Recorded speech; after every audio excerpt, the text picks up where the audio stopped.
It started in late 2023, a whisper at first, a single transaction easily missed, but then another and another. Soon, the whisper became a roar. The wealthiest people on earth, the insiders, the titans of industry, began selling. Not just a few shares, not just trimming their portfolios. They started liquidating everything. Jeff Bezos on February 7th, 2024. He began a selling spree that was nothing short of staggering. In just 9 trading days, he offloaded 50 million shares of Amazon stock. The total value, a breathtaking $8.5 billion. Think about that. Bezos, the founder, the visionary who built Amazon from a garage into a global empire, was cashing out at an unprecedented rate. And he wasn't alone. Across the boardroom sat Jamie Dimon, the formidable CEO of JP Morgan Chase, the largest bank in America, a man whose very words can move markets. For the first time in his nearly 2-decade tenure, Dimon sold his own company's stock. 1 million shares worth $150 million. This wasn't a planned retirement sale. This was a strategic move by the most powerful banker in the world.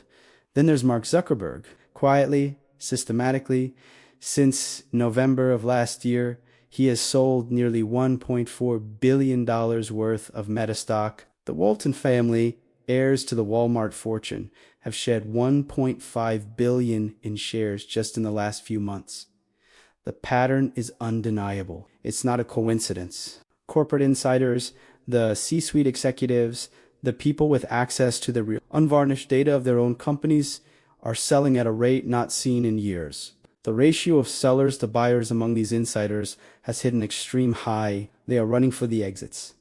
The question is, why? The mainstream media will tell you it's taxes. They'll say it's estate planning or philanthropy. But that's the surface story, the easy explanation designed to calm the public. The timing, the sheer volume, the caliber of the individuals involved at all points to something deeper. This isn't about taxes. This is about what they see coming. They aren't guessing. They know. To understand what's happening, we have to look back. The year's 2007. The housing market is booming. The stock market is hitting all-time highs. Everyone is everyone except a handful of insiders. People like John Paulson, who saw the rot at the core of the subprime mortgage market. While the world celebrated, they were quietly placing massive bets against the system. They saw the cracks in the foundation before anyone else. Corporate insiders in 2007 were also selling their shares at a frantic pace, just like they are today. They knew the music was about to stop. They cashed out, converting their paper wealth into hard, liquid cash. Months later, Lehman Brothers collapsed, and the global financial system went into cardiac arrest. The parallels are chilling. The stock market is currently trading at a valuation that rivals the dot-com bubble of 2000 and the pre-crash highs of 2008. The Shiller PE ratio, a measure of stock market valuation, is screaming a warning. It's at a level that has historically preceded every major market crash of the last century. History doesn't repeat, but it often rhymes. And right now, it's screaming a warning that only the wealthiest seem to be hearing. So what hidden data are they seeing? What do they know that we don't?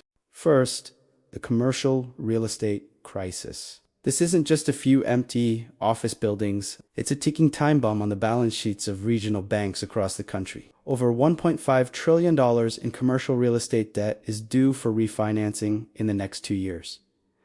The problem, property values have plummeted while interest rates have soared. These loans cannot be refinanced at their old values. Imagine a homeowner whose house value drops by 40%, but their mortgage payment doubles.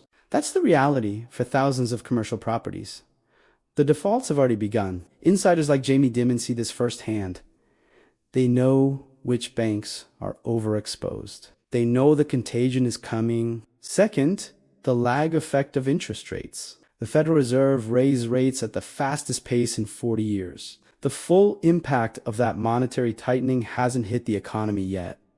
It's like a boa constrictor. It squeezes slowly, then all at once. Corporate earnings are beginning to falter. Companies are quietly laying off staff. Credit card debt has surpassed $1 trillion for the first time ever, and delinquencies are spiking. The consumer, the engine of the U.S. economy, is running on fumes. Third, geopolitical instability. The world is more fractured than it has been in decades. Ongoing conflicts are straining supply chains and creating massive uncertainty. Any one of these flashpoints could escalate, sending shockwaves through the global economy. The wealthy value stability above all else. When they see this level of global risk, they de-risk their own portfolios. They sell assets and move into cash, gold, and other safe havens.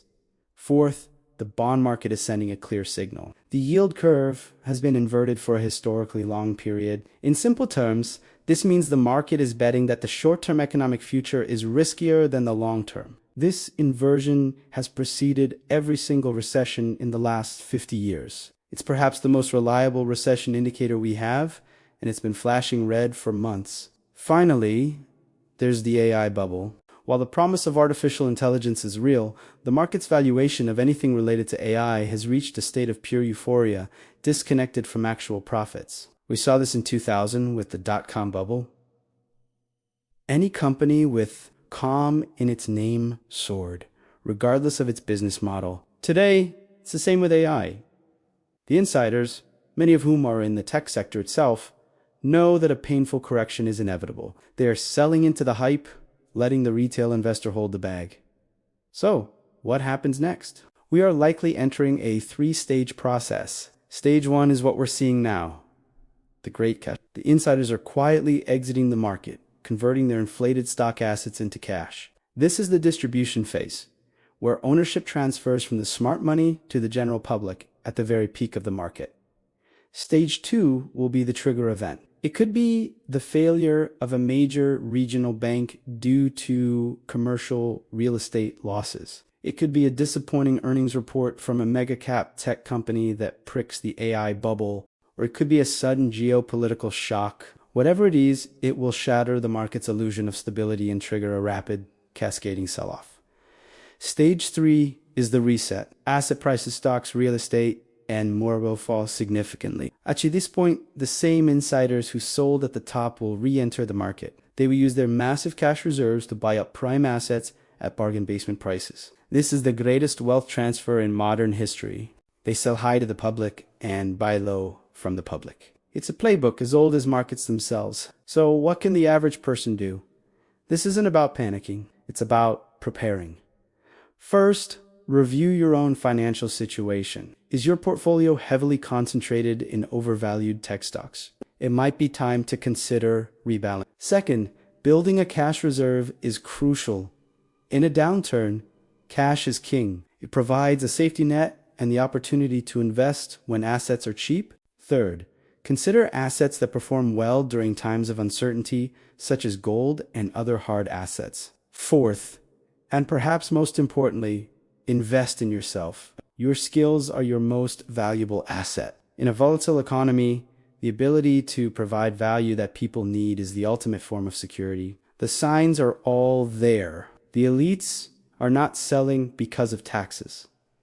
They are selling because they see the storm on the horizon. They are getting their lifeboats ready while telling everyone else that the weather is fine. Now you see it too. The question is, what will you do about it? Please remember, this content is for informational and entertainment purposes only. It is not financial advice, and you should always do your own research and consult with a qualified financial professional before making any investment decisions. Thanks for watching. Don't forget to subscribe for more insights into the forces shaping our world.